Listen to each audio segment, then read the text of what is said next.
Decimos el nombre del Señor. Vamos a compartir, hermanos, la palabra de Dios. Y yo les enviaba, cuando compartí el anuncio, esa frase, ¿verdad? El que está por encima de cualquier, ¿verdad? De cualquier crisis. Y cuando hablamos de este tema, del que está por encima de cualquier crisis, se nos puede venir a la mente varios grupos de personas. Gloria a Dios. Por ejemplo, pudiéramos pensar, bueno, los que están por encima de cualquier crisis, ¿verdad?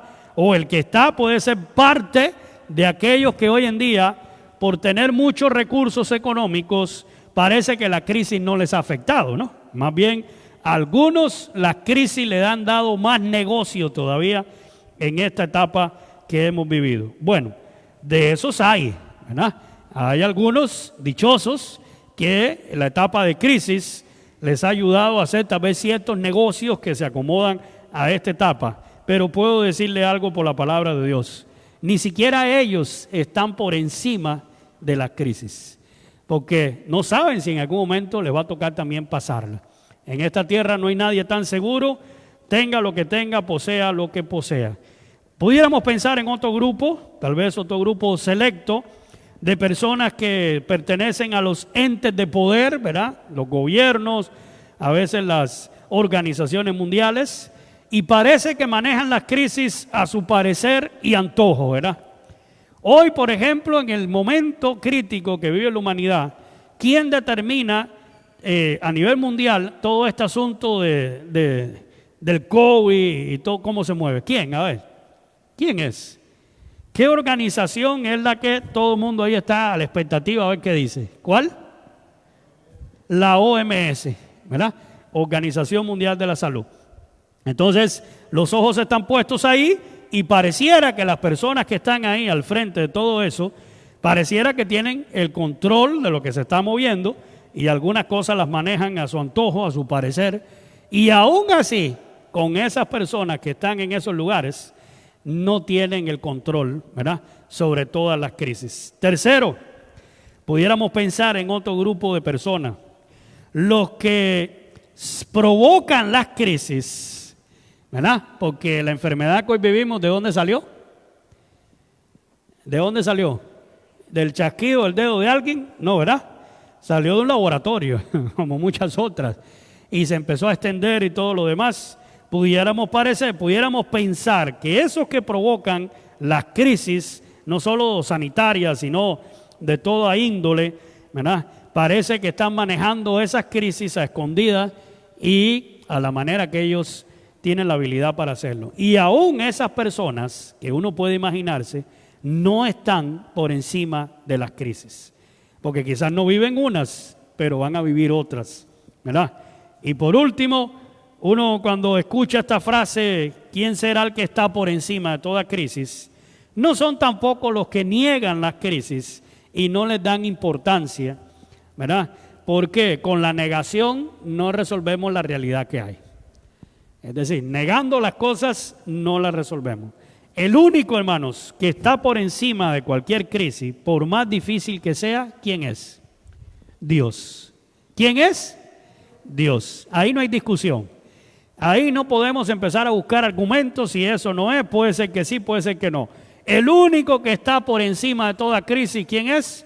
Dios, solo Él. Y vamos a irnos a ese texto que leyó nuestro hermano Godínez, Isaías 40. En Isaías 40, que vamos a ir sacando provecho de este libro de los profetas mayores, para ver qué dice la palabra sobre esto que estamos hablando hoy, ¿verdad? Gloria a Dios. Y si algo tenemos que entender, o creo que entendemos como pueblo de Dios, y aquel que no lo sea, también tiene que llegar a ese entendimiento, es que la soberanía y el señorío de nuestro Dios está sobre ¿qué? Sobre todas las cosas. Hablábamos la vez pasada sobre esto de la mitología griega y estos dioses Zeus y todas estas películas que uno ve a veces, ¿verdad?, que habla sobre esa etapa. Pareciera que los dioses, según esa mitología, se debilitan si el ser humano no les da adoración. Es decir, el poder de esos dioses está condicionado a la adoración de quienes los veneran. Bendito sea Dios. Pero a nuestro Dios ni lo limita, ni lo hace menos el hecho de que usted y yo le creamos, le honremos, le sirvamos, ¿verdad? Eso a Dios no, ¿verdad? No le hace diferencia. ¿Quién es la persona más beneficiada en la relación del hombre y Dios? ¿Quién es? Nosotros, ¿verdad? A Dios le gusta que le alaben, a Dios le gusta que le exalte, Dios se mueve en medio de la alabanza, la adoración, aún de esta manera tan atípica y horrible para nosotros, porque obviamente queremos tener más libertad para hacerlo, pero Dios no se limita a eso. No crea que ahorita porque usted no pudo cantar con todas las ganas o porque no pudimos tocar aquí de la manera que nos gusta, Dios está en una esquina ahí, ¿verdad? Agachado y lamentándose, ay, no me gustó, ¿verdad? De verdad que no me queda, así no la paso. A Dios eso no le determina. Donde quiera que le alabemos y le adoremos, Él recibe la alabanza y la adoración de la manera que podamos expresarlo. A Él no le determina eso. Y aquí hay varios principios que vamos a ver para que usted y yo estemos bien, pero bien convencidos, como creo que debemos estar como cristianos, de que el Señor es el único que está sobre toda crisis. El único, no hay más. Uno, ¿por qué? Isaías 48. ¿Qué dice Isaías 48? Dice la palabra, sécase la hierba, marchítese la flor, más, ¿qué cosa? La palabra de Dios, ¿qué va a pasar? Permanece para siempre.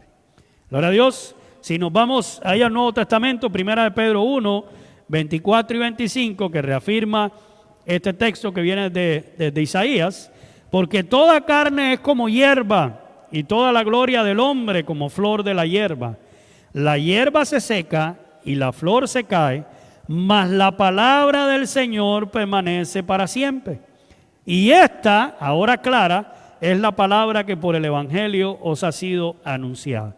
La palabra de Dios, ¿verdad? Las buenas nuevas de salvación. Entonces, ¿por qué Dios está por encima de cualquier crisis? Porque su palabra lo dice. ¿Cuántos dicen amén? ¿Y cuántos lo creen como lo dice su palabra? ¿Quién dice amén? Porque una cosa es, bueno, sí, es que en la iglesia todos gritamos, pero ¿lo creo yo realmente? Creo yo por lo que la palabra me enseña, de que el Señor está por encima de cualquier crisis que se vive, lo dice la palabra de Dios. A Él no lo limita nada de eso que estamos viviendo, hermano. Gracias a Dios, nuestro Dios no tiene que usar tapaboca como nosotros, ¿verdad? Tratando de acomodarnos a los lineamientos del momento y todo lo demás. Al Señor no lo limita nada de esto que estamos viviendo y su palabra lo dice. Ahora, ¿qué tenemos que hacer con esa palabra? ¿Qué hay que hacer con la palabra? No todos al mismo tiempo. A ver.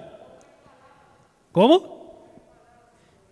Hay que, bueno, hablar esa palabra, compartirla, pero alimentarme de ella y poder cada día ser más lleno de Dios a través de la palabra también, porque es la palabra de Dios, es el alimento para nuestra vida. Y eso me hará entender, fortificará, fortalecerá de hecho mi fe, gloria a Dios, y podré enfrentar mejor la etapa difícil que estamos viviendo. Sacándole más la riqueza que aparece ahí, las verdades que aparecen en Isaías 40, vamos al versículos 12 y 13, aquí hay otra realidad. El que está sobre toda crisis es el creador de todo lo que existe. A Él nadie lo creó, ¿verdad? Por eso cuando usted escuche una frase que a veces le puede chocar, hay que analizarla bien, porque hay una frase que dice, Dios no existe, y usted dice, wow, pastor, ¿cómo usted va a decir esa burrada? No, es que Dios no existe, Dios es. Dios siempre ha sido. Lo que existe es lo que es creado, es lo que es formado de algo y viene a existencia. Pero Dios no existe, Dios es, siempre ha estado, ¿verdad? Es eterno, gloria a Dios. Entonces, estos términos hay que entenderlo. El poder de Dios está por encima de cualquier gran masa de tierra o de agua. Dios va sobre todas estas cosas. Dice la palabra, y mire qué bonito. Isaías 40, 12 y 13. ¿Quién midió las aguas con el hueco de su mano? Y los cielos con su palmo. Con 3 dedos. ¿Qué hizo? Juntó el polvo de la tierra y pesó los montes, tamaña balanza, con una balanza y con pesas los collados. ¿Quién hizo eso? ¿Quién fue? Dios. Y usted se preguntará, ¿de qué tamaño es Dios que pudo medir todas las aguas existentes en el planeta Tierra, ¿verdad?, para que tenga la capacidad de hacerlo? Bueno, ese es Dios, ¿verdad? Sin querer buscar un tamaño físico para imaginármelo, ese es Dios, es el creador, el soberano de todas las cosas. Salmo 24, 1 y 2 dice la palabra: de Jehová es la tierra y su plenitud. ¿De quién es? De Jehová. El mundo y los que en él habitan, porque él la fundó sobre los mares y la firmó sobre los ríos. ¿Quién fue el que lo hizo? Entonces, si nos vamos a todas las teorías que hoy en día nos han enseñado, desde que empezaron a ir a la escuela, ¿verdad?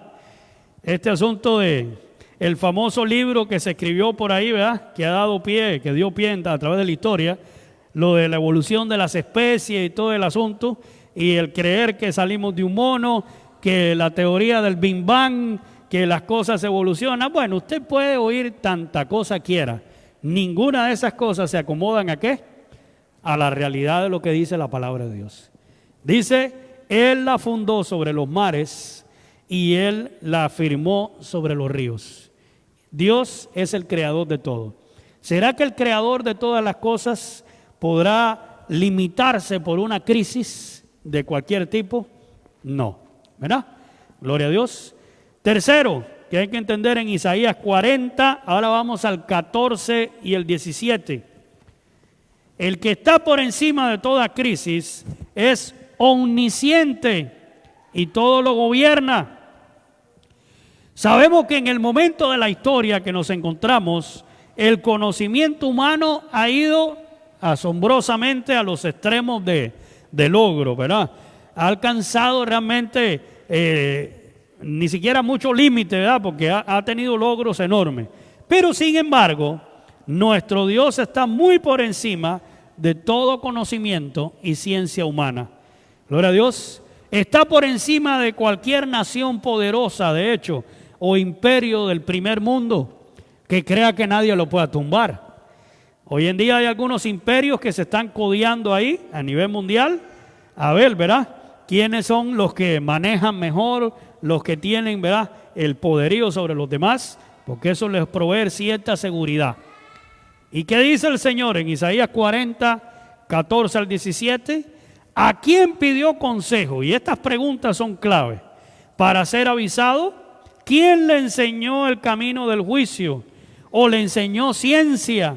¿O le mostró la senda de la prudencia? ¿Quién fue? No, ¿a Dios? ¿Quién le enseñó todo eso? ¿Quién fue? Nadie. ¿Quién le va a enseñar, hermanos? Cualquiera de los más grandes, ¿verdad?, descubrimientos y los que hicieron esos descubrimientos, bendito sea el Señor, no va a sorprender a Dios. Porque ¿qué hace que el ser humano pueda hacer descubrimientos como los que hoy no son tan útiles a nosotros en este momento? ¿Qué hace? Que el hombre es súper, ultra, mega, ¿verdad?, capacitado y que tiene hasta más capacidad, dicho sea de paso, que Dios. ¿Qué hay? ¿Qué es lo que hace que el hombre pueda crear, ¿verdad?, diferente a un animal que no puede hacerlo? A ver, ¿cuál es la diferencia? Que el hombre pueda crear.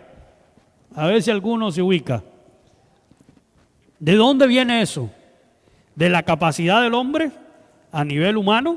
¿De dónde viene eso? Ahí está, hermanos. ¿De dónde viene? Eso viene del mismo Dios que fue el que nos creó. ¿Por qué podemos crear nosotros y hacer cosas diferentes? Porque Dios nos dio un poquito de esa capacidad a nosotros y podemos crear. El ser humano ha creado estas cosas porque Dios es creador, pero con sus limitaciones, obviamente que sí. Como nada, dice el versículo 17, son todas las naciones delante de Él, y en su comparación serán estimadas en menos que nada y que lo que no es. Hubieron imperios que se levantaron a través de la historia que cualquiera que haya vivido esa época pudiera haber pensado, a este imperio babilónico, persa, asirio, romano, ¿verdad? Y de ahí para allá los que siguieron a través de la historia, aún Hitler con toda la gran campaña que hizo en las guerras mundiales que hubieron también, uno diría, a este no lo tumba nadie, ¿verdad? Este imperio va a durar, pero para toda la vida. Pues aún a esos imperios, Dios les ha puesto, ¿qué cosa? Fin en algún momento. Por muy sólido que parecía, por mucho que parecía que eso no se iba a caer, que no había nadie que pudiera tumbarlo.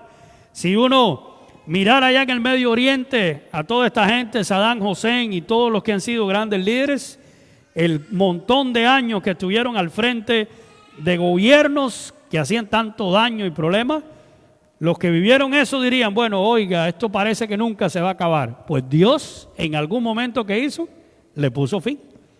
Porque eso es Dios el que determina eso y a Él no le hace la diferencia porque es el que gobierna y todo lo sabe. Otra cosa muy importante que nos dice ahí el libro de Isaías, en capítulo 40, versículos 18 al 20. Y esto es esencial, hermano.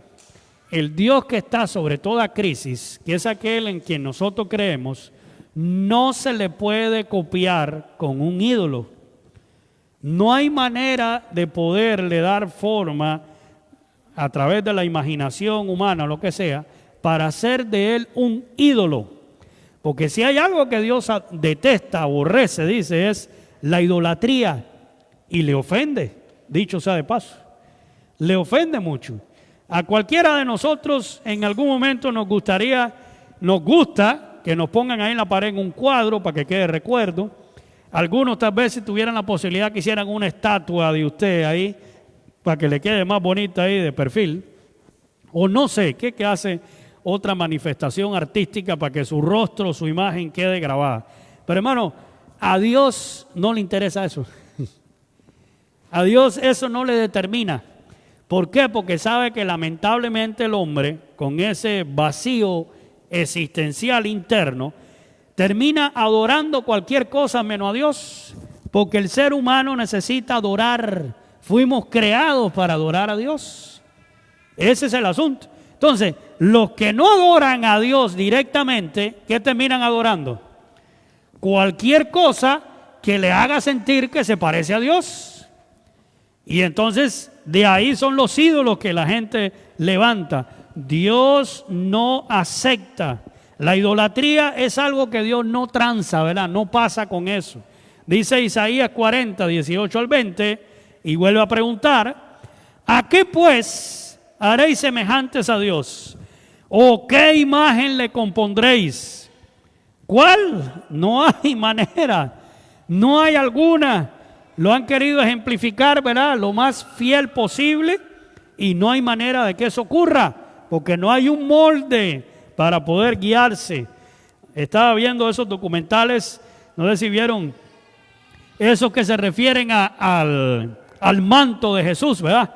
Y que le han hecho ahí no sé qué cosa a nivel digital y un montón de situaciones para sacar el verdadero rostro del que estaba debajo de ese manto.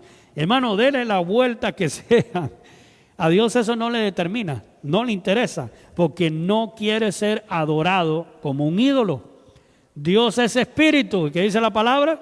Y los que le adoran en espíritu y en verdad, es necesario que le adoren. El artífice prepara la imagen de talla. El platero le extiende el oro y le funde cadenas de plata.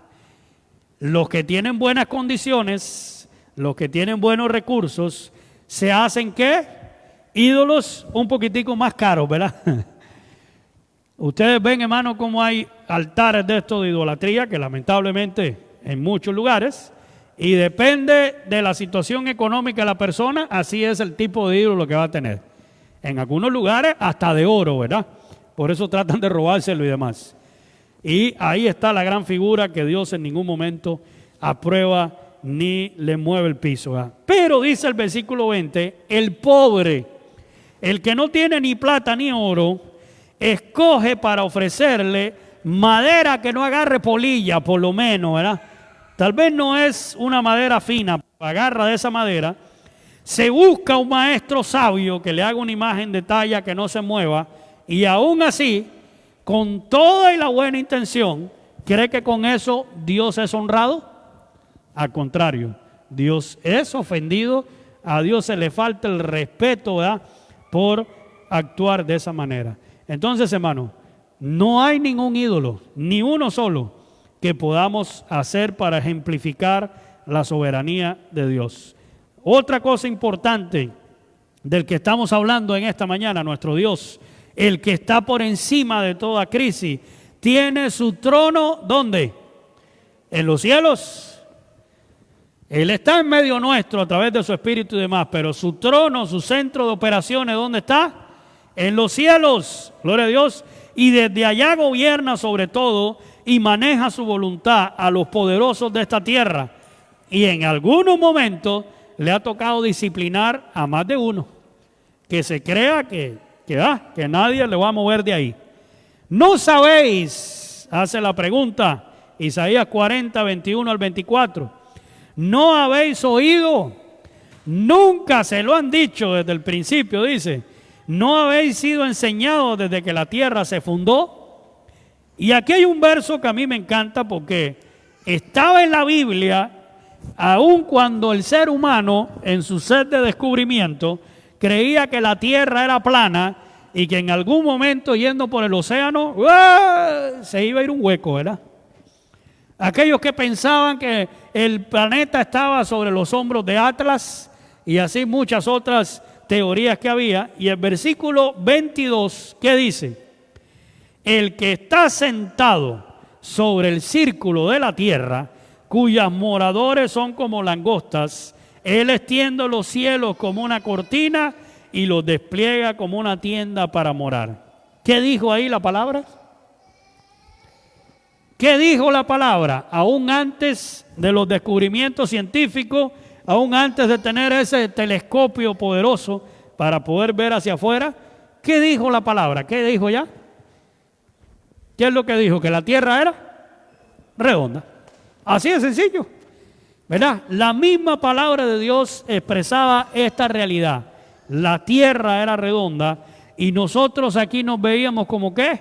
Como langostas chiquititos ahí, ¿verdad? Para arriba y para abajo. Dice la palabra, Él convierte en nada a los poderosos, por muy poderosos que se crean, y a los que gobiernan la tierra hace como cosa vana, como si nunca hubieran sido plantados, como si nunca hubieran sido sembrados, como si nunca su tronco hubiera tenido raíz en la tierra. Tan pronto como sopla en ellos se secan y el torbellino los lleva como hojarasca. Porque esos somos los seres humanos. Por muy poderoso que llegue a ser alguno, en algún momento, ¿qué pasa? Vuela. Porque no podemos vivir eternamente en esta tierra. Y hasta la fama pasa. Que puede ser que la fama dure un tiempo, que puede ser que la fama algunos traten de perpetuarla aquí en la tierra, pero también pasa. A veces cualquiera de los que están aquí que pasan los 50, los 60 años y se ponen a hablar con un jovencillo, ¿verdad? Y le dicen, a ver, ¿usted sabe quién es fulano de tal? Que tal vez en su época era un cantante, un actor o un personaje famoso. Y los chiquillos, ¿qué le van a decir? ¿Quién es ese viejo? ¿O quién es esa señora que usted dice? Porque no sé. Sin embargo, en su época, para usted era súper, ultra, mega conocido, ¿verdad? Todo el mundo sabía y quería ser como él. Y unas décadas después se convirtió en ¿qué? En un perfecto desconocido. ¿Por qué? Porque la fama también pasa. Solo Dios es el que no pasa, porque su trono está establecido en los cielos, como dice su palabra. Algo importante también, el Dios a quien está por encima de las crisis, nuestro Dios, no puede ser manejado ni manipulado por nosotros. No podemos compararnos a Él, aunque fuimos creados a su imagen y semejanza. No podemos compararnos a nuestro Dios. Bendito sea Dios. Aunque hayamos sido creados, repito, a su imagen y semejanza. Isaías 40, 25 al 27, Dice la palabra: ¿a qué pues me haréis semejante o me compararéis? Dice el Santo: levantad en alto vuestros ojos y mirad quién creó estas cosas. Él saca y cuenta su ejército. A todos llama por su nombre y ninguno faltará. Tal es la grandeza de su fuerza y el poder de su dominio. ¿Por qué dices, oh Jacob, y hablas tú, Israel? Mi camino está escondido de Jehová, y de mi Dios pasó mi juicio. ¿Hay manera de esconderse del Señor? No, ¿verdad? El salmista decía: ¿a dónde huiré de tu presencia? ¿A dónde me esconderé de tu Santo Espíritu? Nosotros como humanos a veces somos un poco ingenuos, ¿verdad? Y pensamos que así como le jugamos medio chueco y nos podemos esconder, entre comillas, de papá, mamá, del pastor, del encargado, del profesor, hasta de las autoridades hoy en día, creemos que podemos jugárnosla y nadie se dará cuenta. Hermanos, de Dios no nos podemos esconder. No hay manera que de Dios nos podamos zafar. No hay manera tampoco de poder manipular a Dios a mi conveniencia. Porque eso, además de ser un pecado bien grave y que trae consecuencias, es algo que para Dios a nivel personal es imposible. No hay manera que yo lo manipule, que yo lo pueda hacer cambiar, ¿verdad?, a mi manera de pensar. Y lo último, y no por ser lo último, deja de ser esencial e importante: el que está sobre toda crisis tiene el poder de levantarte por encima de esas crisis. ¿Lo cree o no lo cree? ¿Quién mejor que Él, hermanos? Él quiere darnos, y esos versículos son preciosos, del 28 al 31. Gloria a Dios. Él quiere darnos nuevas fuerzas en medio de las situaciones más difíciles que estemos pasando en esta crisis que todos vivimos. Pero debemos recordarnos que puede hacerlo, pues muchas veces lamentablemente se nos olvida. Dice el versículo 28: ¿no has sabido? ¿No has oído que el Dios eterno es Jehová, el cual creó los confines de la tierra? ¿Acaso no sabemos eso? ¿No lo venimos leyendo desde el inicio? Y ahora aclara algo: nuestro Dios, el que está por encima de las crisis, uno, no desfallece ni se fatiga con cansancio. ¿Cuántos se gozan por eso? Cuando la Biblia dice que Él en 6 días hizo toda la tierra por su palabra, lo formó, ¿verdad?, hasta con sus manos, muchos detalles, y dice que descansó al 7º día. ¿Por qué lo hizo? Se cansó Dios, y ya después de 6 días de estar creando todo, hizo ¡wow! ¡Aleluya! Y Dios libre el sudor ahí para allá. ¡Ah! Imagínense, de Dios. Se fue que se cansó Dios. Fue que ocupa un relax, ya mucha chamba, mucho trabajo. ¿Será que Dios ocupaba realmente un descanso porque se cansó? ¿Será por eso? ¿O qué piensa que es lo que Él quiso hacer a través de esa enseñanza, de ese acto? ¿Qué quiso mostrarnos? A ver, ¿quién me dice algo? Dios descansó al 7º día porque estaba cansado, porque había sido mucho trabajo el crear y fundar la tierra en 6 días. ¿Será que lo hizo por eso? ¿Qué piensa, Godínez? ¿No lo ha pensado en algún momento, hermanos? ¿Por qué descansó al 7º día? Porque la Biblia dice que Él no desfallece ni se fatiga con cansancio. Por una razón muy sencilla, hermanos. Quería darnos el ejemplo para que no nos creamos más que Dios. Quería darnos el parámetro de que nosotros no debemos vivir en esta vida tan afanados de continuo, sino que necesitamos también tiempo de reposo. Necesitamos hacer un alto. Y si el mismo Dios, aun cuando no se cansa, ni se fatiga, ni desfallece, descansó en algún momento, ¿cómo voy a pensar yo, un humano común y silvestre, que no necesito descansar? ¿Verdad? Si el mismo Dios nos dio el ejemplo. Entonces, lo hizo por un asunto de ejemplo, no de necesidad. Y su entendimiento no hay quien lo alcance, no hay manera de poder entender a Dios totalmente. Él da esfuerzo al cansado. ¿Qué es lo que le da al cansado? Esfuerzo, ¿verdad? Ese empujoncito ahí. Y multiplica las fuerzas, ¿a quién? Al que ya no tiene, al que no tiene ningunas. Gloria a Dios. Los muchachos se fatigan y se cansan. Está duro, ¿verdad? ¿Qué dice Daniel y Karen con esa princesilla? ¿Será que se cansa? Y fácil que se canse, ¿verdad? Javier y Carol ahí con su chiquilla, ¿será que se cansan fácil? Acá esta princesa, ¿será que pasa horas del día durmiendo así tan fácilmente? ¿Se cansan los chiquillos? Cuesta a veces, ¿verdad? De hecho, algunos no duermen, lo que hacen es, hacen una pausa y cuando se levantan empatan donde dejaron, ¿verdad? Porque son así de activos. Pero la Biblia lo dice, aún los muchachos se fatigan y se cansan, aún los jóvenes pueden flaquear y caerse por muy impetuosos que parezcan. Pero, aquí viene el pero, los que esperan en Jehová, ¿qué van a tener? Nueva fuerza. Entonces, aquí está el meollo del asunto. ¿Quiénes son los que reciben nueva fuerza? ¿Quiénes la recibimos? Los que esperamos en el Señor. Los que tenemos nuestra fe en Él, depositamos nuestra confianza plena en Él en medio de la adversidad. Y es verdad, usted dirá, bueno, pero el que espera desespera. Pero si usted espera con fe, usted no se desespera. Usted está confiado que el Señor está al tanto y que va a poner su mano porque lo ha prometido. ¿Y qué dice aquí cerrando ese verso tan lindo?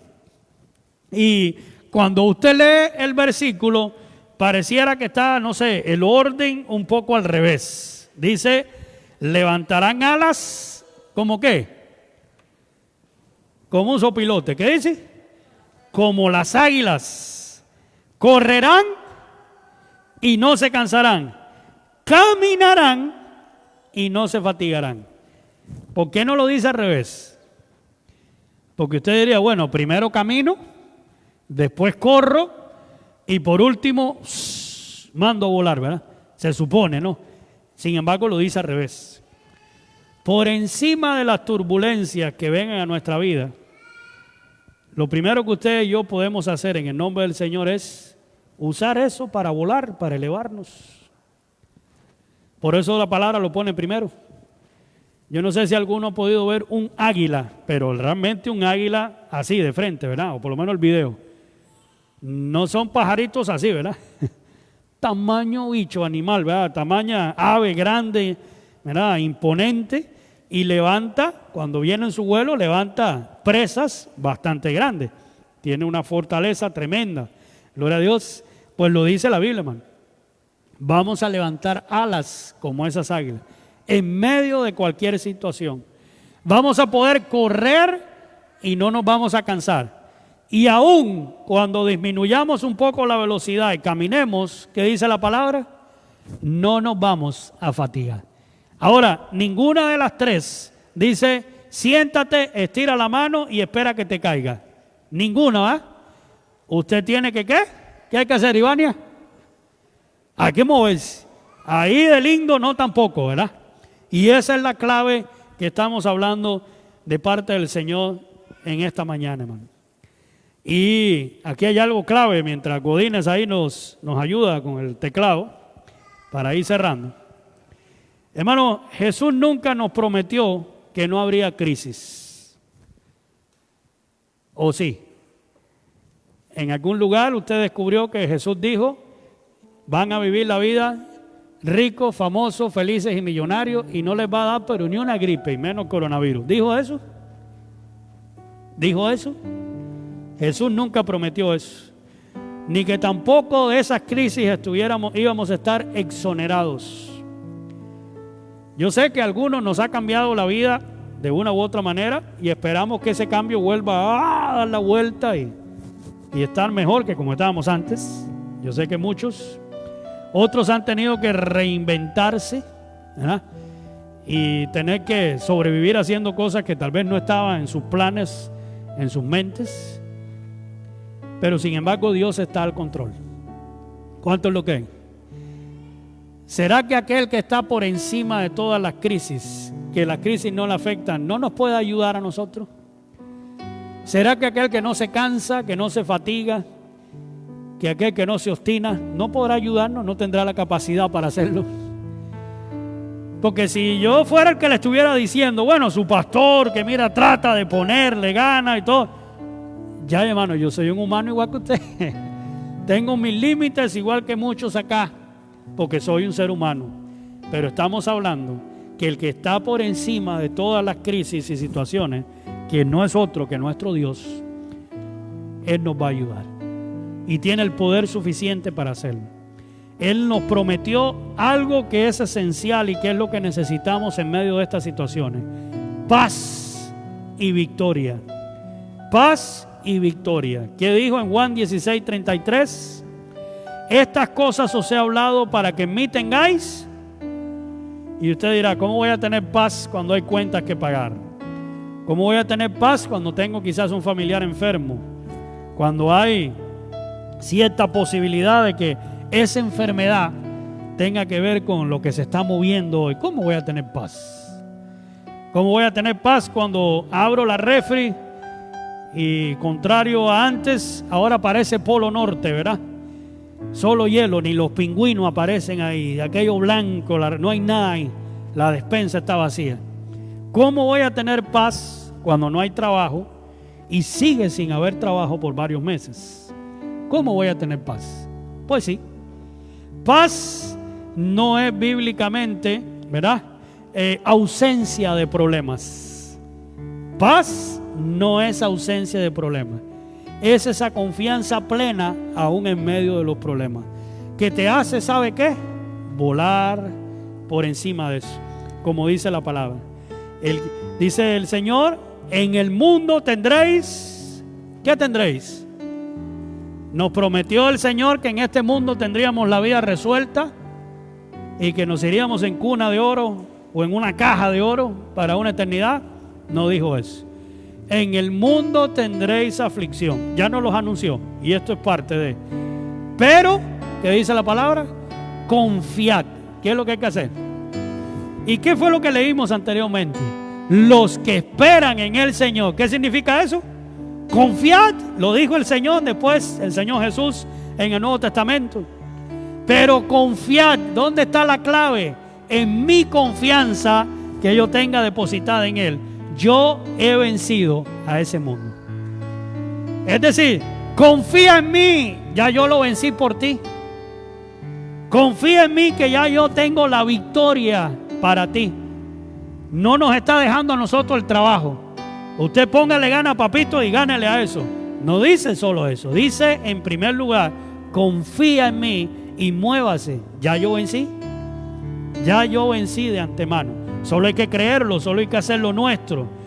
El que está por encima de la crisis y nunca, pero nunca se cansa, si estás esperando en Él, hay varias cosas que te da, y cierro con esto. ¿Qué es lo primero? Nuevas fuerzas si estás cansado. ¿Usted está cansado ya? ¿Después de cuánto ya? Casi 7 meses, ¿verdad? ¿Alguno se siente ya cansado? Y cansado anda cerca de obstinado. Y obstinado anda cierta, ya no voy a decir más nada, los ticos, pero uno anda ahí ya raspando, ¿verdad? En los niveles de decir, de verdad que este asunto ya demoró demasiado. Porque uno diría, bueno, una crisis de 3 meses y nos la jugamos. 4, bueno, está bien, pero Señor, son 7. Y prácticamente, ¿verdad? Vamos a llegar casi que a fin de año. En el paso que vamos, pudiera ser que humanamente estemos cansados. ¿Qué es lo que nos da el Señor? ¿Qué nos promete el Señor? Nuevas fuerzas. Él nos da esfuerzo al que está cansado. Él multiplica tus fuerzas si ya ni siquiera tienes fuerzas. ¿Qué hace el Señor? Las multiplica. Es más, eso quiere decir que hace que salgan nuevas fuerzas de donde no las hay. De donde ni siquiera yo las tengo, humanamente hablando. ¿Y eso para qué? Para levantar alas como las águilas y volar. Y hago énfasis en esto, hermano. El águila volará a un sitio alto para esperar los vientos que vendrán cuando se aproxima una tormenta. Muy bonito esto que conseguí acá. cuando llega la tormenta, extiende sus alas para que el viento las agarre y le lleve ¿por dónde? Por encima de la tormenta, porque es grande y tiene buen. Mientras que la tormenta está destrozando allá abajo, el águila vuela por encima de ella. Y esto es algo muy claro: el águila no se escapa de la tormenta, simplemente usa la tormenta para levantarse más alto, y se levanta por los vientos que trae esa tormenta. Esta crisis o puede arruinarle la vida a más de uno, ¿verdad? Y pensar que ya todo se acabó y que no tiene razón de vivir, o esta tormenta que se está pasando puede afirmar nuestra fe, puede hacernos confiar más en el Señor. Nos puede dar el Señor esas alas abiertas para ir por encima de la tormenta y usar más bien la tormenta para elevarnos, no escapar de ella, pero sí fortalecernos para poder correr en medio de eso sin cansarme y para caminar y no fatigarme. Gloria a Dios. Si usted aquí en esta mañana, los que están presentes y usted detrás de cámara, los que están ahí vía online, ahora en este momento, si usted necesita nuevas fuerzas de parte del Señor, si usted se siente cansado en este tiempo y necesita, Dios, yo de verdad ocupo un empujoncito tuyo, yo necesito realmente tu ayuda porque ya esto está pasando de gris a negro, ¿verdad? Y realmente hay situaciones que no sé ni cómo enfrentar. Yo necesito tu auxilio, pues hermanos, es el que está por encima de toda crisis, está aquí, su palabra lo promete y lo respalda.